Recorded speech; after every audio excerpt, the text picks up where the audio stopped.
for a long time, celebration ang ginagawa natin. Ngayon, medyo mas may dagdag na kailangan gawin maliban doon sa paggunita at pag-alala, pero pati na rin yung siguro paalala sa atin lahat.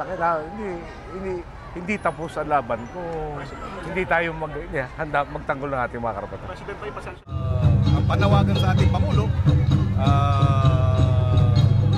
itong demokrasya, no, at kalayaan po natin, alam naman po niya yan, at nabanggit nga ng kanyang pamilya na alam niya ang diwa ng EDSA, at sa atin, nagpapasalamat tayo na kinikilala niya ng akalagaan ng EDSA at yung nanumbalik ang demokrasya sa ating bansa.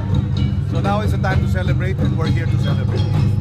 Ang paggunita ng EDSA ay isang ekspresyon muli ng mamamayan para sa isang matinong gobyerno na nakatayo sa rule of law at due process, at isang gobyerno na tutugon sa mga burning issues ngayon ng extrajudicial killings at ng sexism at misogyny laban sa mga babae. Yun ang mas dapat basahin ni Presidente sa paggunita ng EDSA ngayon. Hindi isang ouster-ouster na nasa kanilang imahinasyon.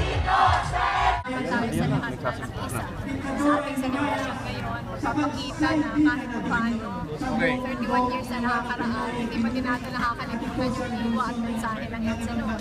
Magpapaalala sa atin na minsan 31 years ago, nagkaisa tayong lahat para kalabanin yung mga karahasan na nangyayari dito.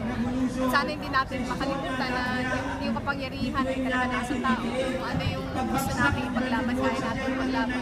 Basta tayo ay nagkakaisa. Okay?